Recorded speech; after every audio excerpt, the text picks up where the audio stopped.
Welcome to the channel guide Formaline. आज के इस वीडियो में हम बात करने वाले हैं IP3 टैग पाथवे के बारे में। अपनी प्रीवियस वीडियो में हमने जी प्रोटीन कपल रिसेप्टर के बारे में और साइक्लिक AMP पाथवे के बारे में बात की थी और आज के इस वीडियो में हम बात करेंगे IP3 टैग पाथवे के बारे में। तो चलिए स्टार्ट करते हैं। तो सबसे पहले हम ये देख लेते हैं कि हमारा IP3 टैग पाथवे काम कैसे करता है।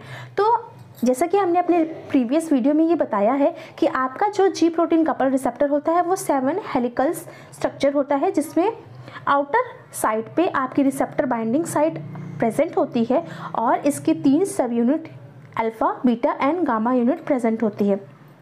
तो सेम ये चीज़ आप यहाँ पर देख पा रहे होंगे कि आपके तीनों ही यूनिट्स प्रेजेंट हैं, जिसमें से हमने ये भी बताया था कि जो अल्फ़ा और गामा यूनिट होती है वो सेल मेम्ब्रेन से अटैच होती है और बीटा यूनिट आपकी सेल मेम्ब्रेन से अटैच नहीं होती। तो आप यहाँ पे देख पा रहे होंगे कि अल्फ़ा और गामा यूनिट सेल मेम्ब्रेन से अटैच है और बीटा यूनिट आपकी सेल मेम्ब्रेन से अटैच नहीं है।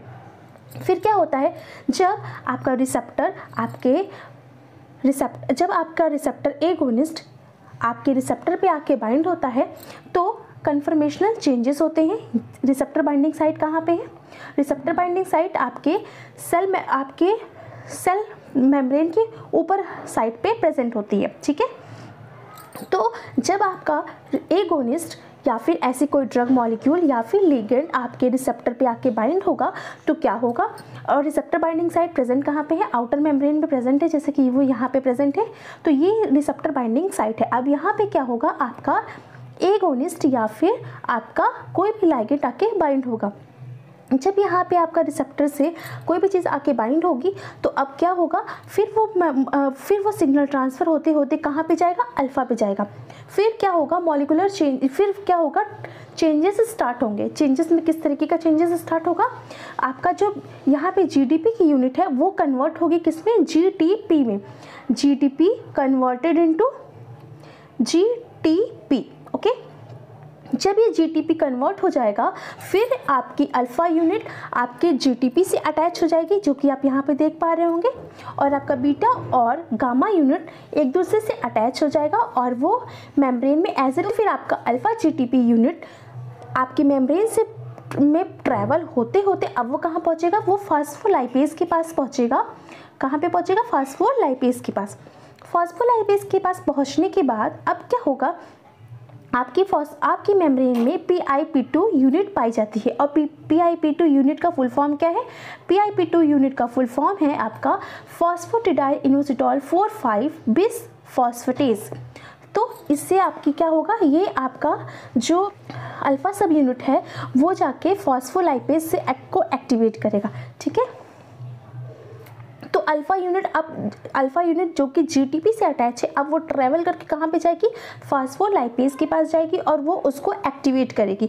एक्टिवेट होने के बाद आपका फॉस्फोलाइपेज जब एक्टिवेट होगा तो वो क्या कॉज करेगा, वो आपका PIP2 को चेंज करेगा। PIP2 के साथ इंटरेक्ट होगा और उसमें कुछ चेंजेस लाएगा। अब PIP2 क्या होता है? PIP2 है फॉस्फेटिडाइल इनोसिटोल 4,5 बिस फॉस्फेटेज, ये इसका फुल फॉर्म है। तो क्या होगा, इसको ये एक्टिवेट करेगा। एक्टिवेट होने के बाद आपका ये जो मेम्ब्रेन है, ये जो एक्टिवेट जब होगा तो ये क्या होगा, और वैसे ही पाया कहाँ जाता है? ये आपकी बाइलेयर मेम्ब्रेन में पाया जाता है, क्योंकि सेल का स्ट्रक्चर बाइलेयर होता है तो वहाँ पे ये प्रेजेंट होता है, ठीक है। अब उससे एक्टिवेट हो गया। एक्टिवेट होने के बाद क्या करेगा, फॉस्फोलाइपेज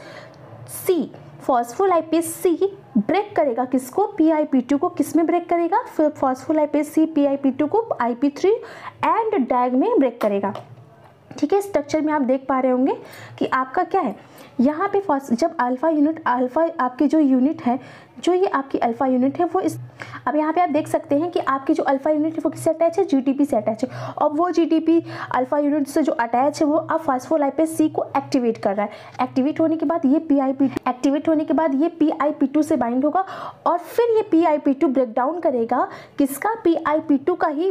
ये फॉस्फोलाइपेज C PIP2 से इंटरेक्ट होने के बाद PIP2 का ब्रेक डाउन किस में करेगा?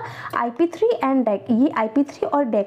अब देखिए, ये इस पाथवे का नाम क्या है? IP3 एंड डैक, तो दोनों ही यहाँ पे फॉर्मुलेट हो रहे हैं। तो अब हम देख लेते हैं कि हमारा IP3 क्या काम करता है। तो नेक्स्ट है हमारा IP3 अब कैसे काम करता है। ये आपका IP3 जनरेट हुआ है, उस IP3 को वो IP3 क्या करेगा, ये क्योंकि मेम्ब्रेन में सॉल्युबल, ये आपके साइटोप्लाज्म में सॉल्युबल होता है, ये वाटर सॉल्युबल इन नेचर है। तो IP3 अब कोई भी चीज़ अगर वाटर सॉल्युबल है तो वो डिसॉल्व होकर के साइटोप्लाज्म में ट्रैवल करते करते अब वो आपके एंडोप्लाज्मिक रेटिकुलम में पहुंचेगी।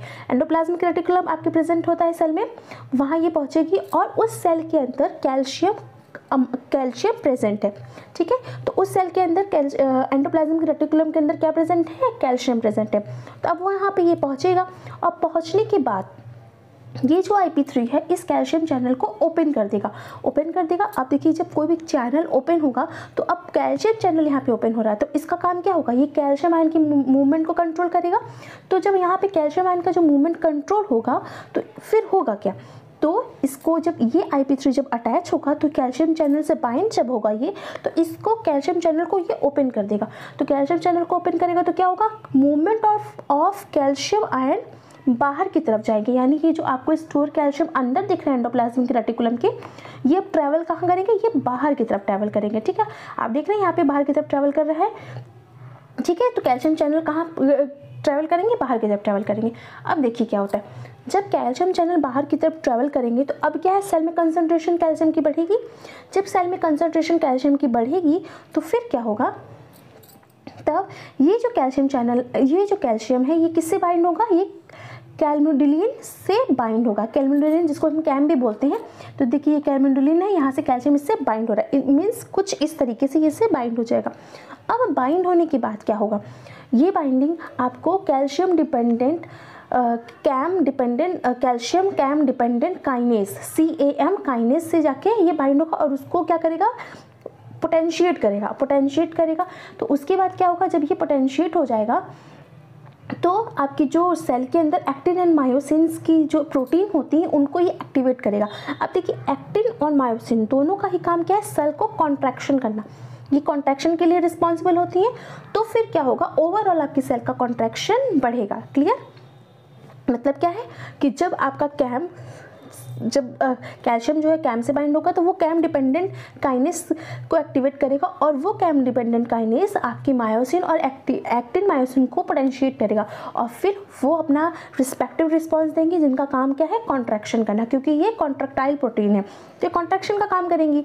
तो अब देखिए इसी चीज़ को यहाँ पे डिक्टेट किया गया है कि वो कैसे कैसे काम कर रहा है, कि देखिए लाइगेंड बाइंड हुआ रिसेप्टर से, फिर कन्फर्मेशन चेंजेस हुआ, फिर GDP जैसे मैंने आपको पहले बताया है GDP कन्वर्ट हुआ GTP में।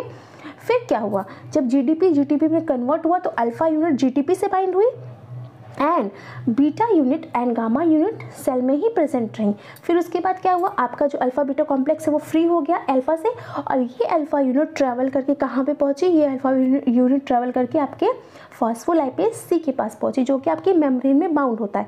फिर ये फॉस्फोलाइपेज C से जब बाइंड होंगी तो इसको एक्टिवेट करेंगी और ये क्या करेगा, PIP2 को ये क्या करेगा, ब्रेक डाउन करेगा, उससे इंटरेक्ट होने के बाद उसको ब्रेक डाउन करेगा और क्या फॉर्मुलेट करेगा, IP3 एंड डैक। तो IP3 एंड डैक फॉर्मुलेट करेगा। उसके बाद क्या होगा, इसके बाद IP3 डैक बनने के बाद ये IP3 जाएगा और जा करके सार्कोप्लाज्मिक रेटिकुलम में कैल्शियम चैनल को ओपन करेगा। सेम कैल्शियम चैनल जब ओपन होगा तो वो कैल्मिडोलिन से बाइंड होगा और उसको एक्टिवेट करेगा। उसके बाद एक्टिन मायोसिन को एक्टिवेशन होगा, उसके बाद सेल का कॉन्ट्रैक्शन होगा। अब सेल का कॉन्ट्रैक्शन होने के बाद क्या क्या चीज़ें हो रही हैं, यहीं पे सारी चीज़ें वही चीज़ें हैं जो यहाँ पे हमने आपको बताया। अब सेल का कॉन्ट्रैक्शन होने के बाद क्या हुआ, जब सेल का कॉन्ट्रैक्शन होगा तो ग्रैंडुलर सिक्रीशन होगा। नेक्स्ट आपका ट्रांसमिशन का रिलीज होगा, जितने भी न्यूरोट्रांसमीटर्स होते हैं उनको रिलीज करने के लिए भी कैल्शियम की ज़रूरत होती है तो उनका रिलीज होगा। फिर इकोसिनॉइड की सिंथेसिस होगी या फिर सेल में पॉलिफरेशन होगा। ये वो फंक्शन है जो कि से कैल्शियम के बाइंडिंग होने के बाद होगा। ये वो सारे फंक्शन है जब कैल्शियम बाइंडिंग होने के बाद होगा। अब देखिए आपने IP3 का फंक्शन देख लिया कि IP3 क्या काम कर रहा है। नेक्स्ट हमारा है डैग क्या काम कर रहा है। डैग हमारा क्या काम कर रहा है, क्योंकि इसका सेकंड पार्ट डैग है तो डैग क्या करेगा, ये डैग है ये फॉस्फोकाइनेस C से बाइंड होगा और वो क्या करेगा, सेल में चेंजेस लाएगा एंड ट्रांसक्रिप्शन करेगा। मतलब डैग का काम क्या है, फॉस्फोलाइपेज C से बाइंड होना और उसकी बाइंडिंग होने के बाद सेल के शेप को चेंज करना और सेल में ट्रांसक्रिप्शन करना। ठीक है, तो यही चीज़ क्या है आपके यहाँ पर भी डैग क्या करेगा, आपके फॉस्फोलाइपेज सी को एक्टिवेट करेगा और आपके जो सेल में क्या है चेंजेस लाएगा, जिसमें कि हमारा मायोसिनेटेड एनालिन रिस्क सी काइनेस सबस्ट्रेट को कि प्रोटीन को चेंज करना हुआ या फिर आपका ट्रांसक्रिप्शन करना हुआ, जीन एक्सप्रेशन करना हुआ, ये सारी चीज़ें टैग करता है। ठीक है, अब देखिए ये तो वो चीज़ हो गई कि जब आपका डैग और IP3 का फॉर्मेशन हुआ।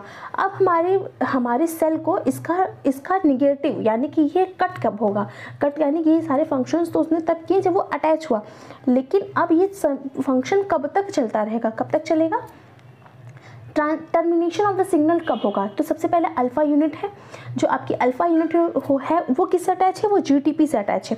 तो अब इसका टर्मिनेशन कैसे होगा, जो GTP था, जो GTP आप ये देख रहे हैं, जो GTP था वो किस में कन्वर्ट होगा, GDP में कन्वर्ट होगा। अब ये GDP कहाँ जाएगा, फिर से वो सेल से अटैच हो जाएगा और फिर से वहाँ पे क्या प्रेजेंट है, आपकी beta and gamma unit present है। तो वो उनसे जाके बाइंड होकर के फिर से G प्रोटीन के जो 3 सब यूनिट्स होते हैं उनको फॉर्मुलेट करेगा। ठीक है, मतलब ये जो GTP है जाएगा GDP में बाइंड हो गए, फिर GDP है वो जाके GDP में कन्वर्ट होगा। अब आपकी अल्फा यूनिट के पास GDP प्लस अल्फा यूनिट है और ये अल्फा यूनिट अब जाके बाइंड होगी आपके बीटा और गामा यूनिट से, जो कि कहाँ पे प्रेजेंट है, आपकी जी प्रोटीन जो आपका 7 हेलिकल स्ट्रक्चर है वहाँ पे प्रेजेंट है, उनसे जाके बाइंड होगी और फिर से ये जी प्रोटीन कपल रिसेप्टर बना लेंगे। ठीक, इस तरीके से इनका एक्टिवेशन हो जाएगा, इनएक्टिवेशन हो जाएगा, सॉरी हमारा इनएक्टिवेशन होगा। तो क्योंकि ये फास्फोराइलेशन हुआ था तो अब क्या होगा, डीफॉस्फोराइलेशन हो जाएगा, तो आपका IP3 की वर्किंग स्टॉप हो जाएगी। सेम ऐसा ही आपके टैग के साथ है, वो क्या कन्वर्ट किस में होगा, फॉस्फोलिपिड्स में कन्वर्ट होगा। कैल्शियम क्या होगा, कैल्शियम जो होगा वो डिक्रीज होने लगेगा सेल में। तो ओवरऑल इन सभी चीज़ों की वजह से आपका जो सिग्नल अभी पॉजिटिव वे में जा रहा था, इन सभी होने की वजह से वो सिग्नल आपका स्टॉप हो जाएगा। ठीक है, फिर आपकी सारी जो सिग्नलिंग प्रोसेस थी वो रुक जाएगी और आपकी जो फिर उसके बाद आपकी जो सेल है वो नॉर्मल स्टेज में आ जाएगी। ठीक है, तो आई होप आपने IP3 डैग पाथवे का वर्किंग समझा होगा। मिलते हैं नेक्स्ट वीडियो में किसी और टॉपिक के साथ, तब तक के लिए हमारे चैनल को लाइक कीजिए, सब्सक्राइब कीजिए। Thank you.